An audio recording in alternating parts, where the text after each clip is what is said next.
Hi, Shannon here with animallovelanguages.com. I am an animal sensitive and intuitive Reiki master practitioner for pets and their people, an animal communication teacher, and most importantly, for our purposes here today, I am your friendly neighborhood hostess for the Let's Talk to Animals podcast. We are now in our fifth season and have covered a wide variety of topics with an incredible array of practitioners, communicators, intuitives, energy workers, and guests from all across our small little green and blue planet. But today I come to you with a very special episode that is near and dear to my heart because I have been asked to share my personal story. How did I become a professional animal communicator? How did that happen? I look back over my 5 decades of life to date, and I think to myself, I have been so many different beings. Perhaps you can relate. Perhaps when you look back over your life to date, however many years or decades you have logged thus far, you think to yourself, man, oh man, I don't recognize myself 10 years ago, 20 years ago, 30 years ago, maybe even 5 years ago, or a year ago. Our evolution here on this planet is moving so fast. We've had so many tumultuous experiences, even over the last handful of years, and our lives are changing rapidly.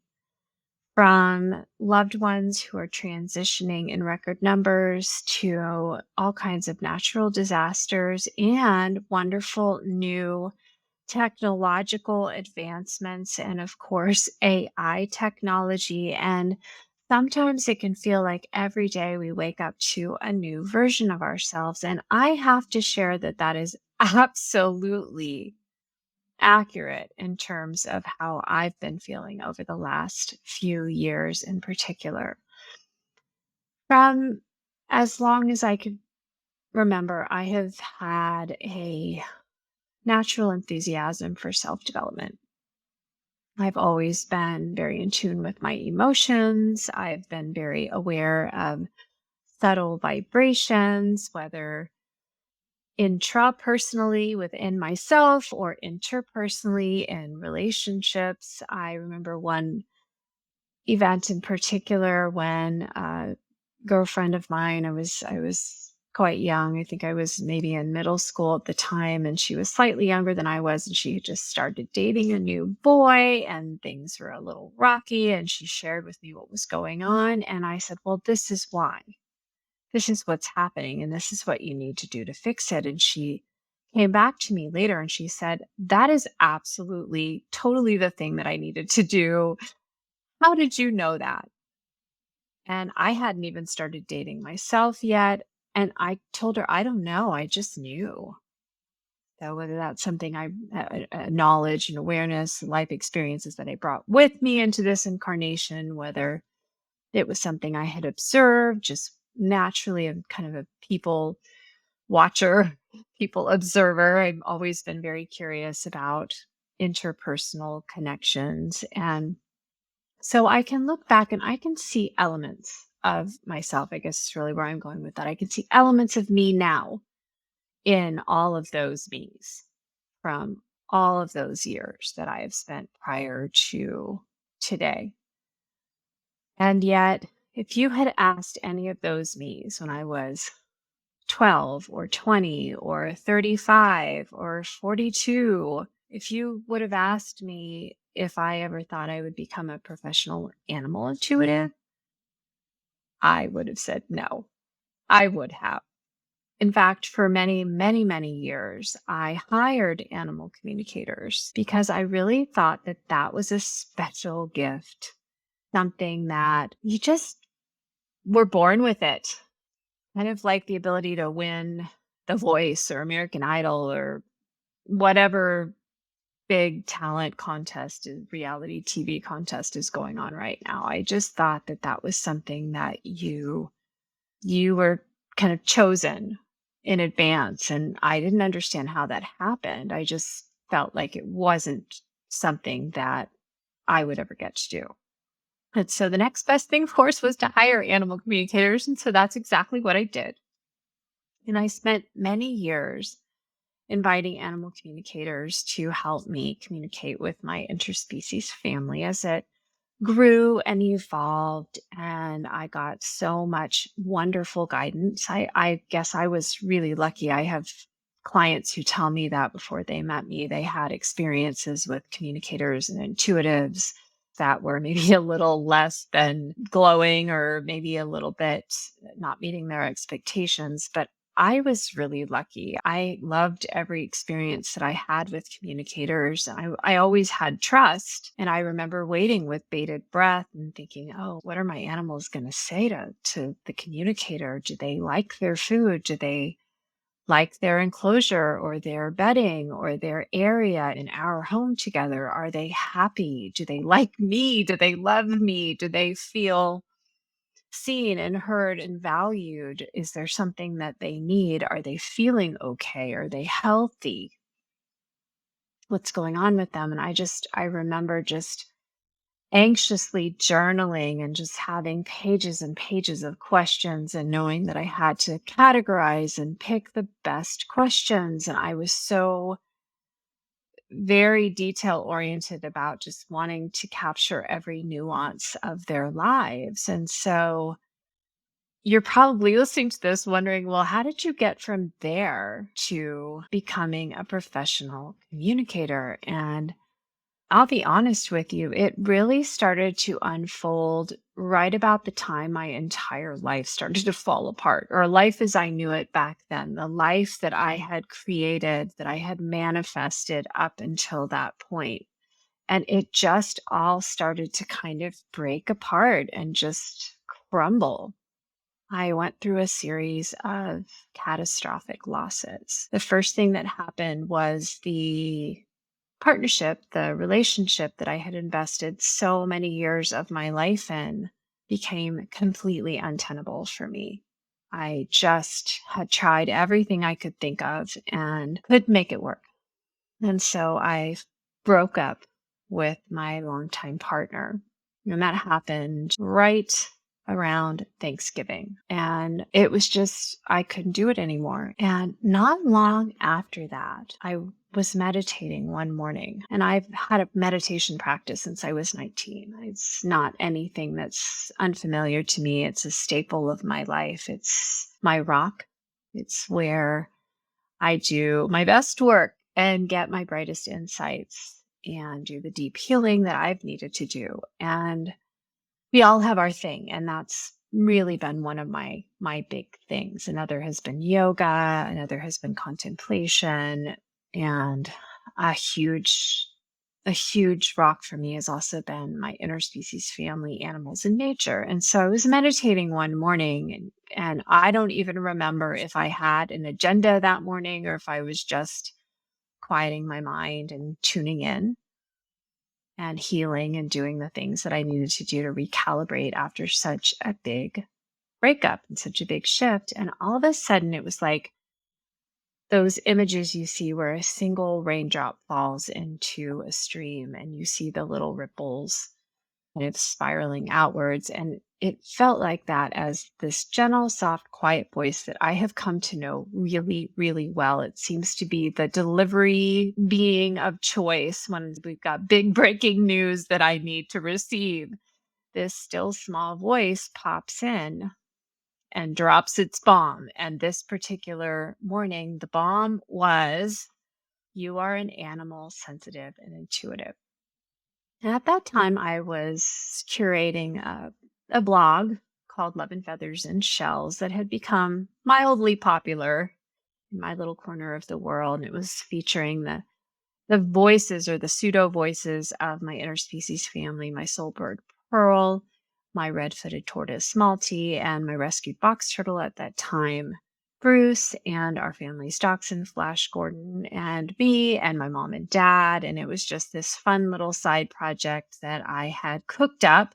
It had generated a couple of books, but it wasn't anything that I was particularly making a living out of. It was just a joy project. And I say just with air quotes because it really was healing me from burnout, career burnout that I'd experienced in the field I was in at that time. That's a whole nother story, but let's just say I was super surprised when I heard this small, still voice announce, "You are an animal sensitive and intuitive."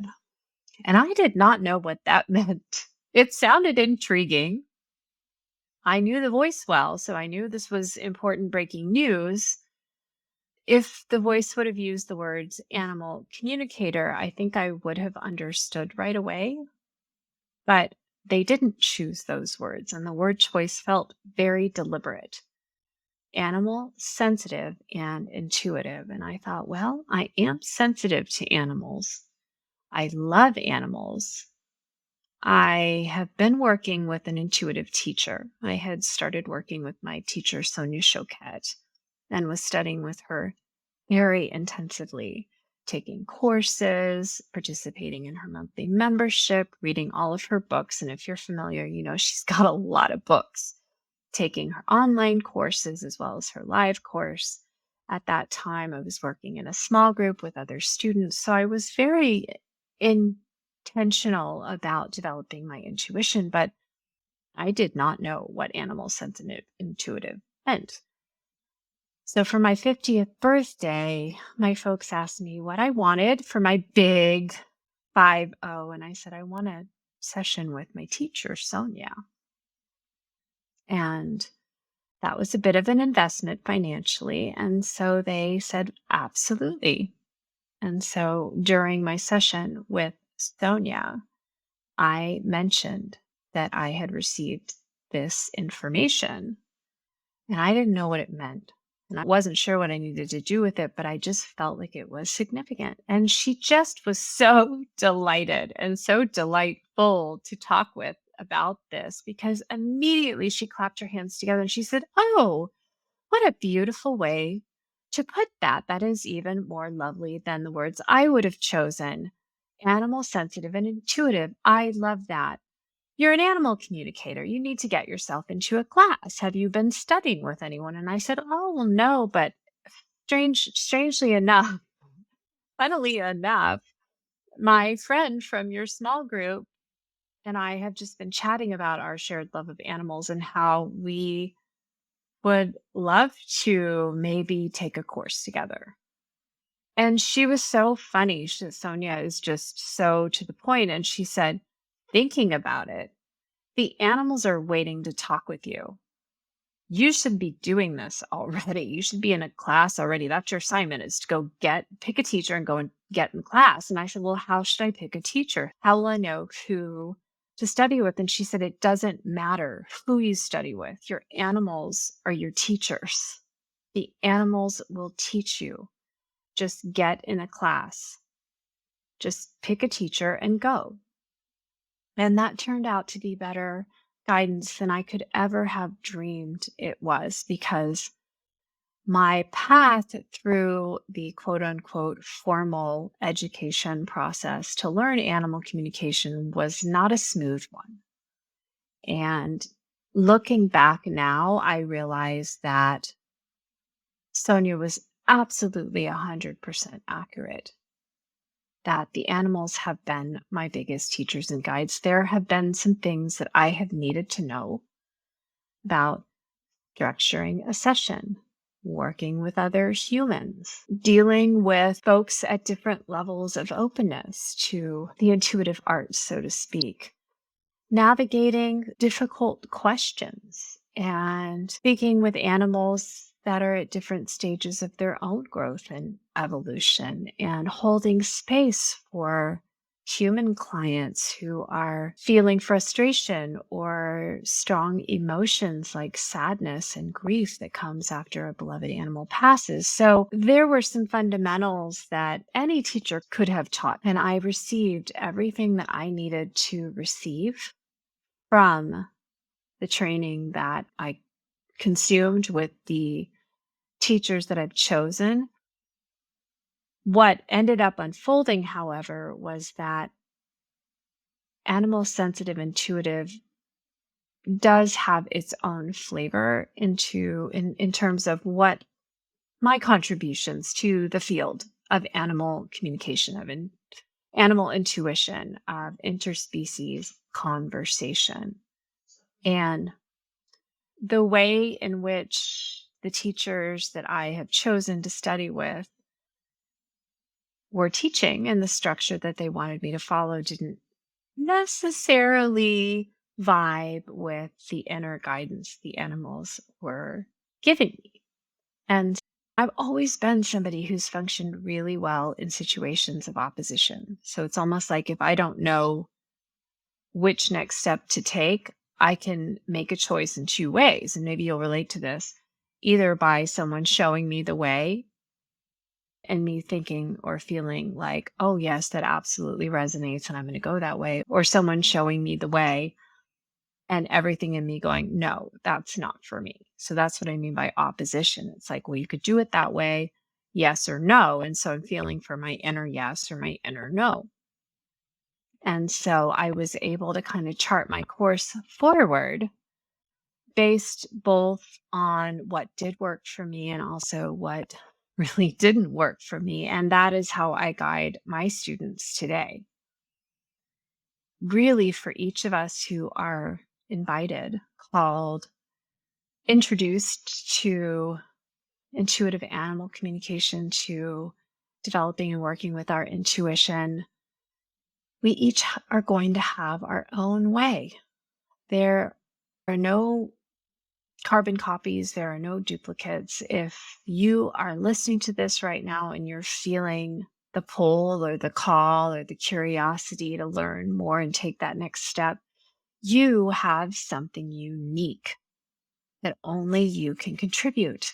And it's so very, very important to understand that, which means that anyone that you choose to study with will have all kinds of valuable things to contribute to their journey and will also give you that opportunity to experience opposition, to chart your own path forward, because there will be some things that will not resonate. And you'll have to find your own way. And in that way, you will find the thing or things that only you can contribute, that are so needed as we evolve in our understanding of the magical, wonderful beings we share this planet with. And we discover how underneath all of these cool, interesting, very different looking costumes that we wear, we truly are more alike than different, or more similar than dissimilar. We have so much wiring within us that is shared in common. And interspecies communication is one avenue for us to, and I would say connect, but I have to say it's more like reconnect, because modern Homo sapiens, our species today, has become so disconnected from all of the other species that we share planet Earth with. We have forgotten so much of what we're capable of. We have cut ourselves off from so much information that we still have access to. And we have convinced ourselves that we're so very much more isolated than we truly are. We have almost even replaced companion animals with these little smart devices that we carry with us everywhere, that are truly our little pets, our little sidekicks.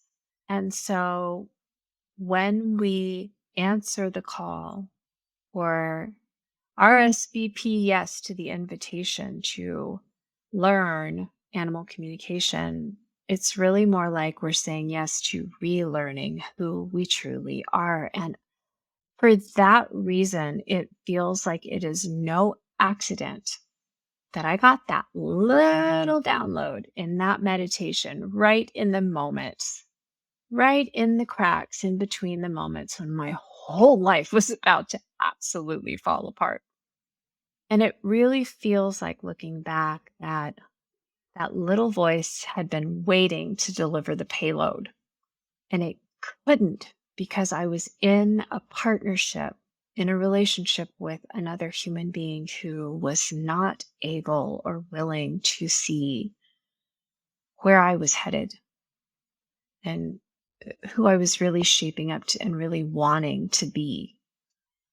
In fact, one of the big, I look back, this is super personal, so forgive me if it's a little too much information, but maybe you can relate. Maybe there's something in your life that is kind of keeping your foot on the brakes as far as something, an experience you really want to have or an evolution you really want to experience in your life.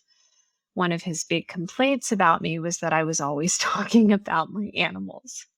And that was the big news that I would have when we would have our quality time together. I wanted to talk about my animals and how they were feeling and what they were eating, what they were doing, and what I noticed about them that was new. And he did not find that conversation interesting or valuable. And so it really doesn't feel like, looking back now, that it's any surprise that it was only a few weeks after I said goodbye to that relationship that this information came flowing in. And so maybe for you, if you feel like, I feel this call, I feel this pull, but it's not quite making sense, maybe just be patient. Just be a little patient with yourself, but just recognize that it's there and just invite your light team, invite your guardian angels, invite your spirit guides to just guide you step by step. Because I look back now and remember feeling so frustrated and feeling kind of trapped, but not really recognizing it because I'd gotten to the point where being mildly uncomfortable had become oddly comfortable because it had become normal. And so I don't want it to sound, as I'm sharing my story with you, I don't want it to sound as if I was so super on board with all of this and I was so comfortable and I was just flowing in and through all of these revelations and new experiences and these requirements of having to let go of certain things and certain people and certain frameworks through which I viewed myself and my life. It was all quite uncomfortable. And what happened next was that my dearest soul, heart, best friend passed away unexpectedly. And it was so poignant. It was so catastrophic. She was the one person that had helped me to stick it out with my partner for as long as I did, because I shared so much of my life with her that there was a part of me that didn't notice how much was going missing in my so-called partnership. So I lost really two of the most significant people in my whole life within weeks of one another. And I just felt like my whole everything in that had formed the foundation and my sense of self and my place in this world and my spirit family, it just fell apart within the space of a few weeks. And not long after that, of course, in the meantime, I'm still studying with Sonia, and I am picking my animal communication teacher, and I'm getting enrolled in classes, and I'm making the investments, and I am starting to practice with my fellow students. We're starting to practice with one another's animals, and I'm just learning exponentially at the same time trying to keep up my career at that time as a full-time freelance writer. So here I am multitasking, and I'm sure you're probably quite familiar with that concept. We do tend to be these days, right? We get really good at juggling all these different hats that we wear. And I was getting increasingly frustrated and burned out in that career and really hopeful that perhaps I could make a shift. And right about that time, my dad unexpectedly began his final transition and he went into hospice within a period of a couple months. It was a very, very quick unfoldment for him. And when he first fell really ill, when I would come over to visit them, and I felt very lucky because I lived about 20 minutes away. And so I was able to be there for them and help my mom and help my dad and be a support. And as he was first becoming seriously ill, my best friend who had passed had been a Reiki master. And I had kind of forgotten that I had been Reiki attuned back in my 20s. I had gotten to Reiki level 2. And if you're not familiar, Reiki is a process of attunement, an energetic awakening that's passed from master to student, from mentor to mentee. And there is a head knowledge component. There are manuals and guidelines and all kinds of wonderful things to keep the left brain mind busy and happy and productive and supportive of the endeavor. But the bulk of the Reiki journey is via the right brain mind, via intuition and attunement. So it's working with energy. And I kind of forgotten that I had been attuned to Reiki level 2. And Reiki attunements typically happen in 3 levels, sometimes 4, depending on the student's path. But there's 1, 2, and 3, and then there's a teacher focused attunement that's used in some traditions and not in others. And so I had this experience one day when I was visiting my dad. He walked by me and my hands just floated. They just floated of their own accord up into the air, and they started to try to follow him. And because my friend had talked so much about her experiences learning Reiki and offering Reiki as a hospice volunteer, I spontaneously remembered that I had been attuned, and I recognized what was going on because of all the stories she shared. And I thought to myself, I need to get reattuned because I might be able to help my dad if I can work with the Reiki energy. It just so happened that one of my friends in my small group was Sonia Choquette, and her intuitive program had a Reiki master, and she had been attuned to Reiki master level. And so I was able to receive attunement. And I had become attuned to Reiki level 2 when my father entered his final transition.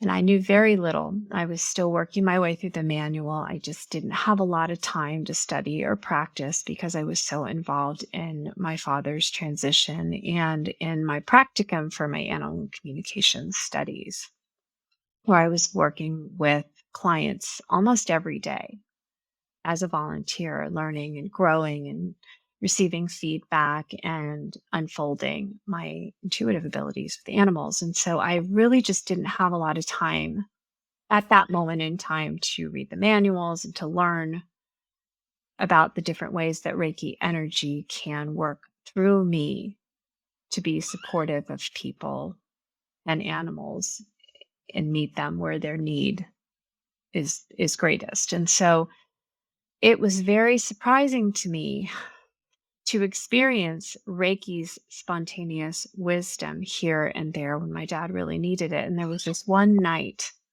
where I had been caring for dad, and my mom and I were taking shifts along with the care workers. And I went to bed and I was really, really tired.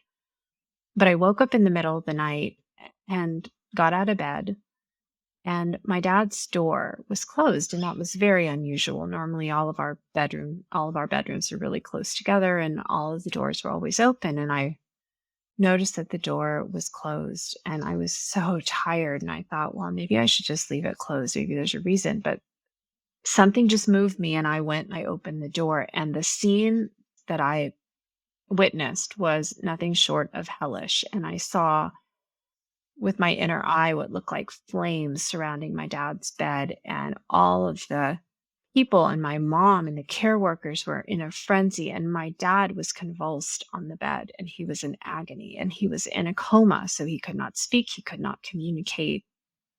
But clearly there was something very, very wrong, and my body just moved me over to my dad's bed, and my hands again stretched out and hovered over him. And all of a sudden, this wave of nausea hit me, and it flattened me, and I sank to the ground. And I said to my mom, I think I'm going to vomit. And she said, should I go and get a bucket?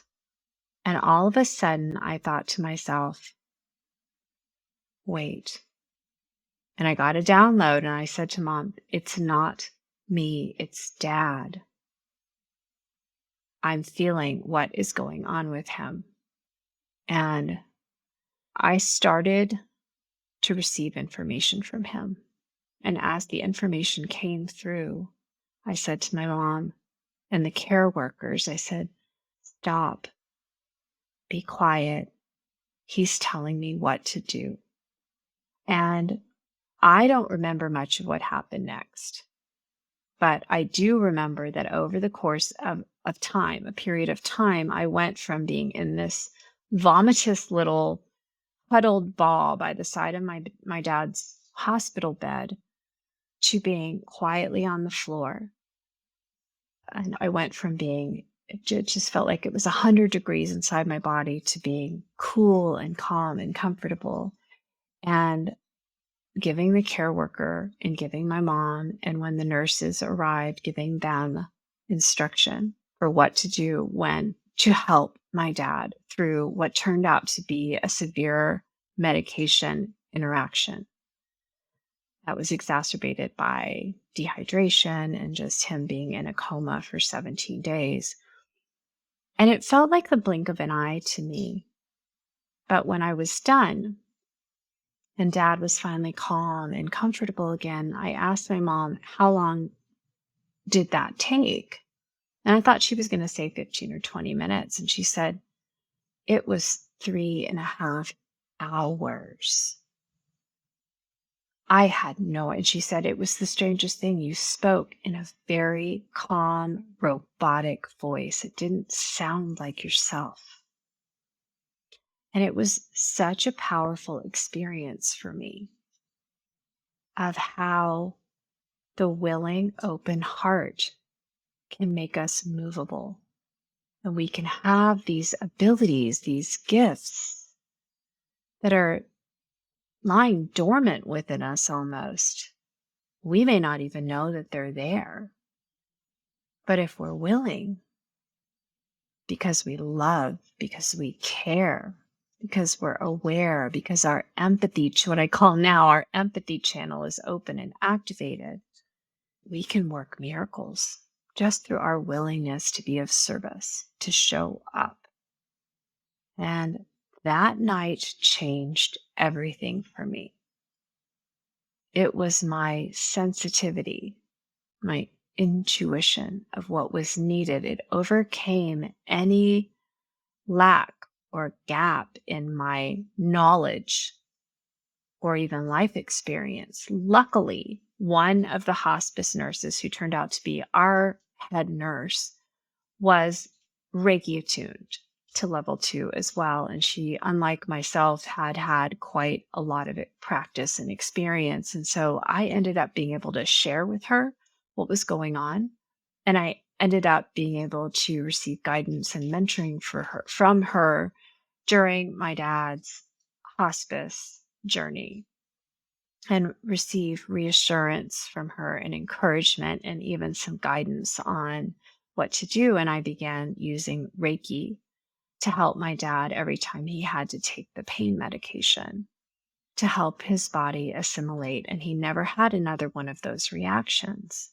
And it was just so beautiful. And I began to feel a newfound inner confidence in what I can only describe as my willingness to be movable, to be of service, and how that could overcome the bare bones truth that I was still really a beginner in my field, at least in terms of the number of clients that I'd worked with, the number of experiences that I'd had. That didn't in any way take away from the profound positive impact I could have in the lives of people, animals, just through my willingness to trust, to open, and to let high benevolent vibration of love energy flow through me. And what happened was, as my dad was transitioning to spirit, he became one of my greatest teachers. And I've really struggled to grieve my dad because every time I feel sad that he's not there, he shows up and I can feel him immediately. In fact, right now, as I said that, I'm thinking, oh, Dad, I really miss you. I mean, the truth is I'm broadcasting this podcast. What you see behind me used to be my dad's music room and office.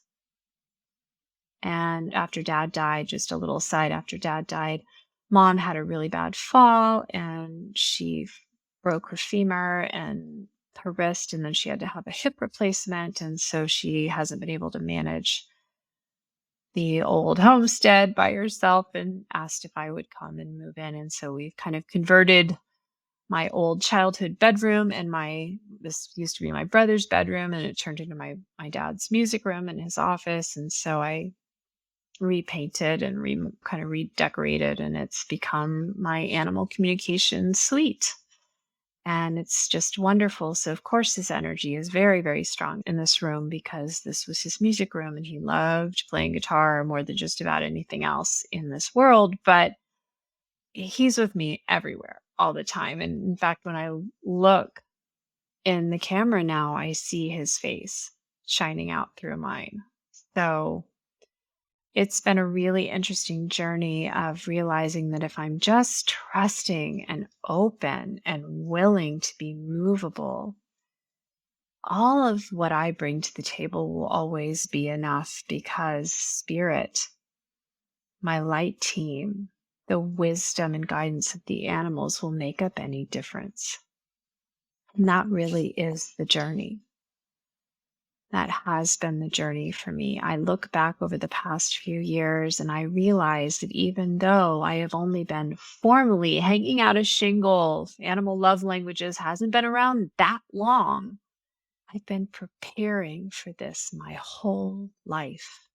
I've been working to awaken my intuition, to tune in to the subtle vibrations going on around me, to make connections at a deeper level, to receive meaning and guidance from all kinds of places, and remaining open to being movable, to being useful, to being of service in a variety of different fields, many different career paths. I mean, my resume is a disaster, but somehow it all adds up to much more than the sum of its parts. And in fact, if you've ever had that experience of looking back over your life and thinking, oh, good Lord, I don't know why I'm doing this job, or why I'm in this relationship, or why I live in this city, or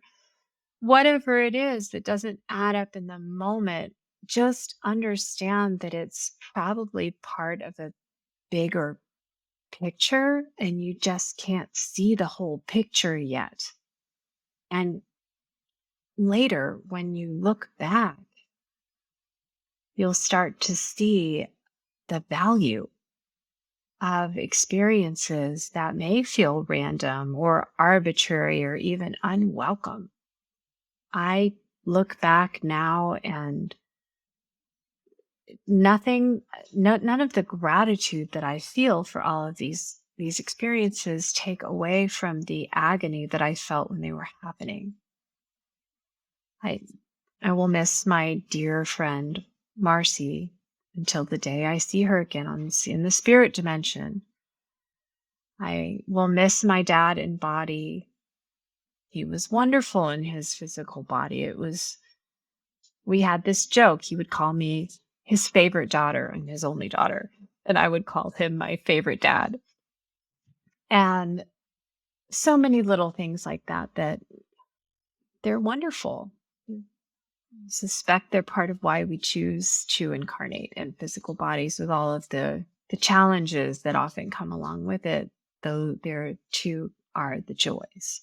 And yet I recognize that without those, what we call losses, changes, transitions, I would not be doing the wonderful heart life work that I'm doing today. I had to allow for what felt incomprehensible and deeply, deeply, excruciatingly painful at the time in order to pave the path and open up to a deeper level of experience of what it means to be a human animal here on planet Earth. And the more and more I have walked this path and the more steps I've taken forward, and I don't want you to mishear and think that it's been some kind of nirvana. It's been very challenging. There have been sessions that I've done where I've just left me shaking my head going, I don't know if I'm cut out for this. And other sessions have been absolutely magical, full of synchronicities and deep insights and wild happiness. And it's just the evolution, the uncovering of what it means to be alive.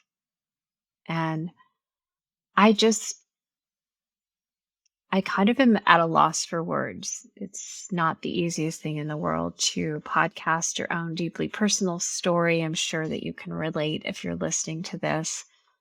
And I encourage you to use it as a template to get comfortable with imperfection, to make friends with life in progress. If you're struggling with that, or perhaps you're listening to a podcast about animal communication and there's this part of you that relates to what I was sharing about, oh, if only, or oh, I wish, or oh, I'm not intuitive. I have students say that to me sometimes, or clients, oh, I'm not intuitive. And I can see so clearly that you are.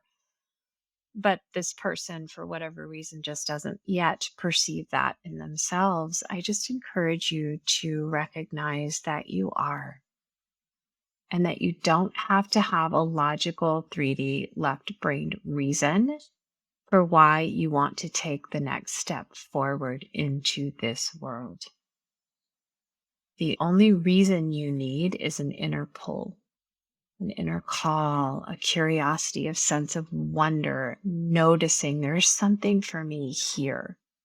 The litmus test I often use is when I think about myself on my deathbed. That used to be a scary thought, and now it's just a centering thought. I think of myself as if I was St. Francis, not because I think that I'm St. Francis, but because one of my guiding quotes, if you have some quotes that you really love that are kind of guiding lights for you, one of mine is the vignette about someone asking St. Francis of Assisi, who was the patron saint of animals, if this was your last day on earth, what would you do with it?